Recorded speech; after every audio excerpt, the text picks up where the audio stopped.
جشن 27 سالگرد تشکیل‌یابی قواهای مسلح جمهوری تاجیکستان در ناحیه واسه از راهپیمایی ساکنان آغاز گردید. راهپیمایان همچون رمز احترام نزد نیمپیکره فرزند شجاع وطن رستم خلالی گلشن برگذاشتند. چورابینی ایدانه بخشیده به 27 سالگرد تشکیل‌یابی قواهای مسلح جمهوری تاجیکستان در قسم نظامی 13483 وزارت مدافع جمهوری تاجیکستان واقع در ناحیه واسه ادامه یافت. در جمع ایدانه رئیس ناحیه واسه شربت‌الله عزیزالله، نماینده مقامات اجرایی حاکمیت دولتی ولایت ختلان، سردار قسم نظامی، مادران و سربازان بخشیده به 27 سالگرد تشکیل‌یابی قواهای مسلح جمهوری تاجیکستان سربازان و افسران را تبریک نموده شکرانه آن را نمودند که در چنین دولتی تنج و آباد زندگی کرده قرض شهروندی خود را با سر بلند ادا نموده ایستادند. در این چورابینی برای خدمت‌های ارزنده برای وطن از نام مقامات اجرایی حکومت دولتی ناحیه واسع و سربازان بهترین و افسران قسم نظامی سپاسنامه‌ها و تحفه‌های مالی تقدیم کرده شدند. بعد انجام برآمدها هیئت شخصی با مارش تنتنوی از میدان گذشتند.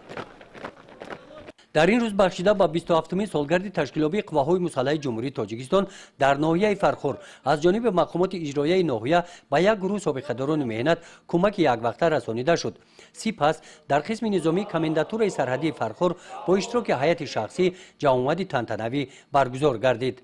رئیس ناحیه فرخور سربازان و افسران را بخشیده به 27 سالگرد تشکیل‌یابی قواهای مسلح جمهوری تاجیکستان تبریک نموده قید نمودند که حس بلند ملی، خودشناسی و خودآگاهی، وطندوستی و وطنپرستی و صداقت جوانان ما به وطن، ملت و آب و خاک سرزمین اجدادی گرو امنیت و آسایش جامعه، پیشرفت دولت و آبادی امروز و فردای تاجیکستان صاحب استقلال میباشد.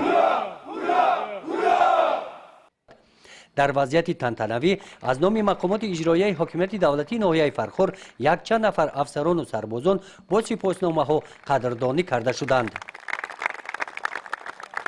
بخشیده به این عید از نام شعبه کار با زنان و عائله با جلب مادران برای سربازان دسترخوان ایدانه آراسته گردید. کارمندان بخش فرهنگ ناحیه باشند برای سربازان برنامه رنگین ایدانه را پیشکش نمودند.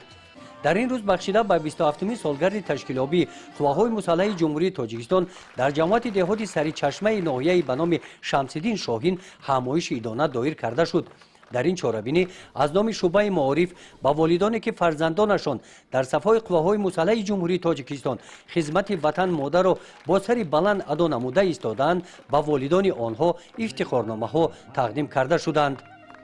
گزارش خواجه انس ریف خدای نظر زهروف از منطقه کولاب برای برنامه اطلاعاتی نوید.